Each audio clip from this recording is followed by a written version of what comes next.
Looking out over the silent street, he sat at his window in a state of contemplation. He had been there for hours now, watching. He had seen the cold, overcast, wintry day plunged into darkness as the hours wore through the evening. Now, through the darkness of this freshly made night, he was lucky enough to have witnessed something wonderful. The first flake, as it sailed lazily down through the darkened sky to rest upon and create a bond with the ground. The first brick in an interlacing foundation of many more layers and blanket-like structures to come, smothering the earth in its bright, effervescent, but frigidly cold opulence, shining in the moonlight. One tiny unit, one gracefully falling flake at a time. They would blot out everything, and he watched as they did, as the nightly hours drew on and the streets grew dead. Everyone in their homes, quiet or asleep. The snow piled up higher and higher, layer upon layer. The world itself seemed so lifeless, so forgotten from where he sat looking out, thinking, wondering, quietly observing the still and yet chaotic landscape. He was in a frustrating cycle of sleeplessness, but here and now, watching the delicate flakes falling gently on the currents of wind, seemed to calm him ever so slightly. When the snow falls, one feels the need to admire the beauty of the untouched, to see upon the ground a new and different, distorted version of reality, to view what we see in our surroundings every day in a different way. Our mundane environments become a new frontier to watch and explore. The same old grounds we tread are given a new and different coat of paint, a veneer of unbroken and imposing, seemingly everlasting white. It begins as a fresh piece of paper or a perfectly blank canvas. Its lack of feature can be unsettling and imposing, but then it begins to keep a record. It shows you in a place where everyone has been, just exactly where no one has been. It urges you to walk with purpose, to step away from the path, packed down and trodden on to death, becoming nothing more than a dirty collage of boot tread. To make a new path for yourself and start fresh, even if it is only through the tracks you make in the snow. It can grow into much greater things if you let it, if you embrace the change. Just like the untouched layers of snow themselves, which embrace the changes we make to them. They lie in wait for our feet to make their first impressions, to give the character we add to them. So can we add such things to our lives. He had that feeling, the urge to clear his life of its stagnation and create new tracks on a new path. He needed desperately to go walking, to put his body into motion, his feet onto the ground, and his mind up into the air to mingle with the wind and the snow, to cleanse itself in the fresh air. Above all, he needed the fresh air. He knew it would be so cold and crisp out there. He needed to breathe it in and feel the snow beneath his feet. His mind was growing intolerable, cooped up in this room. Everything felt unbearably stationary.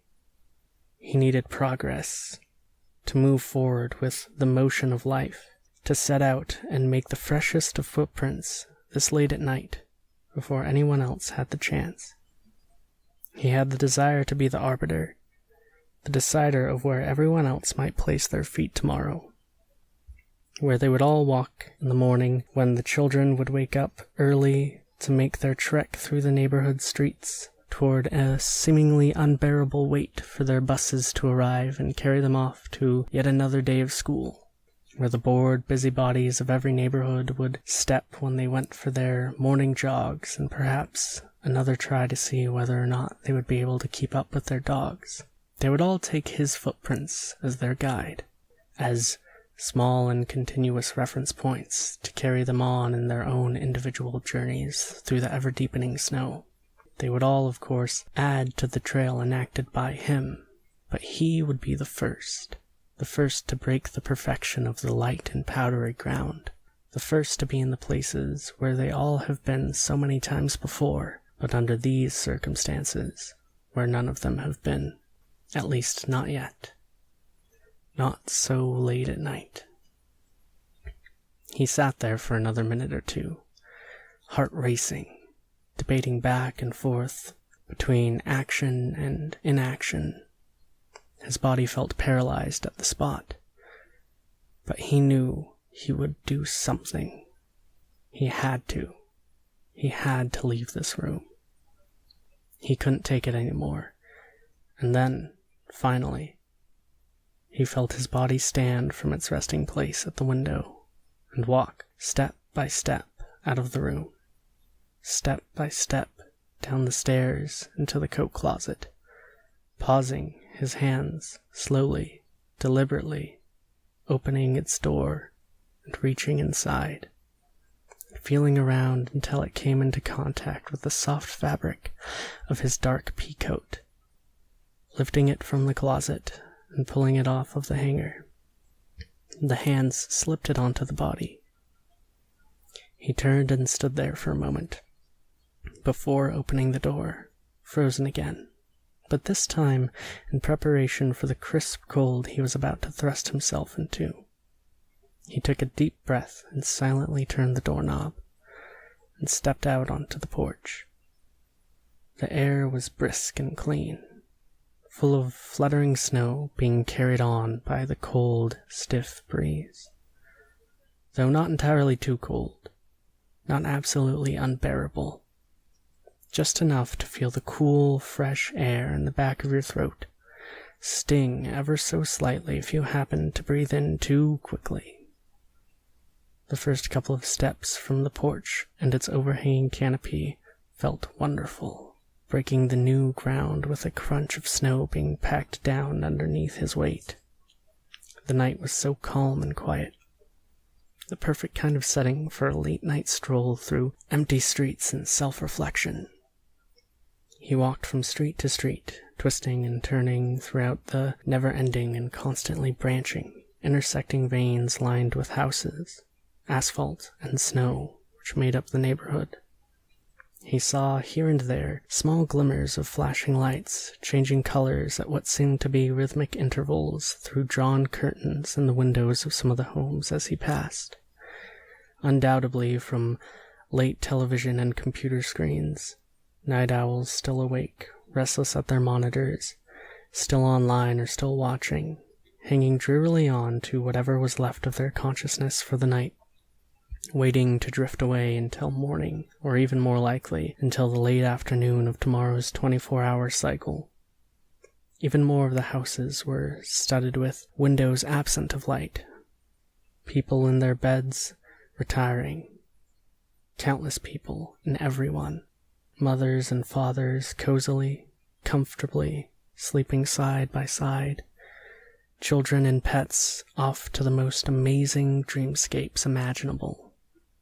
Far from the harsh reality of this cold, wet weather just outside of their doors, just out of reach from where they resided, lost in the images and epic narratives and horrifying experiences their minds put them through as it unpacked all of the stresses and important thoughts from the day and unloaded them into even more countless dreams. He walked on further underneath the trees and streetlights which lined the sidewalks, getting lost in the awe-inspiring display of light hitting and intertwining with the falling snow through the shadows of tree limbs. He was all alone out here with his thoughts, in the dead of night, in the heart of this silent little neighborhood. Thoughts of love and life and failures flooded his mind. Thoughts of the meaningless interactions he has had with others during the majority of his daylight hours. He turned all of his problems over and over again in his mind, like the wheel of some great machine, much too large and over-encumbered to actually exist. The people in his life seemed so far away. They seemed to live in a different existence, entirely removed from his own. Why was it so hard for him to talk to them? particularly the ones who cared, to tell them his fears, his aspirations, his problems. He hated to bother them with such things. He felt them to be unimportant. There is no use in complaining. Everyone else had their own problems as well. They all seemed to get along just fine with their lives, so why couldn't he? Instead, he left behind the world of spoken communication and lived in his head, though even that prospect was beginning to sour. He thought of his frustrations with sleeplessness. He thought of the dreadful passing of time and the late hours, crawling sluggishly on every night. He thought of the tossing and turning and staring with heavy, sleepless eyes up at the ceiling, wishing for sleep in vain as he lay there trying to extinguish his mind on fire. It grew more and more rampant with every passing hour, racing to and fro and all the way around again, poking, prodding, searching for something, but never quite knowing what, attacking him with endless questions and criticisms, with all of the possibilities and what-ifs of life. What life could have been, what it could be right now if only he were willing to stand tall and actually take action towards the changes he wanted to make in his life, to actually have a life worth living. He felt so lonely, so hopeless, as cold as the falling snow and as hollow as the accompanying breeze. His feet stopped their forward path for a moment, and with a sigh he looked up at the moon. The moon, among everything else, was by far the most impressive spectacle in his presence. Through the snow it beamed down and reflected on the blanket-like sheen covering the ground. It made everything glow and shimmer, even in the drab deadness of this night. Even in some of the dark spaces of his mind, its light was too strong to overcome. It enveloped everything, bathing it all in an atmosphere of epiphany and possible discovery, as though just by being out here, at this very moment, all one searching for answers needed to do was let themselves go, and with the power of the moonlight, somehow, the answers would find them. He chuckled to himself a little, and thought such a thing hopelessly ridiculous. Such a line of thinking was far too romantic to become a reality.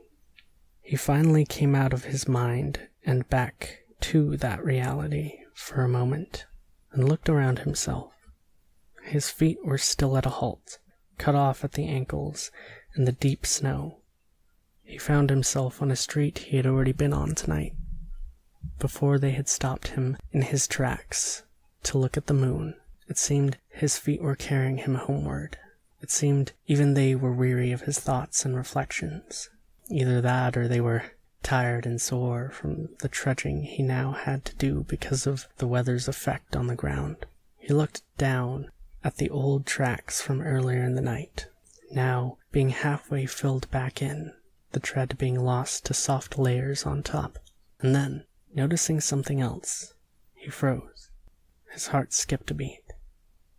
Down in the snow, right next to his, was another set of semi-fresh footprints, another sleepless wanderer in the night, and they appeared to be following him.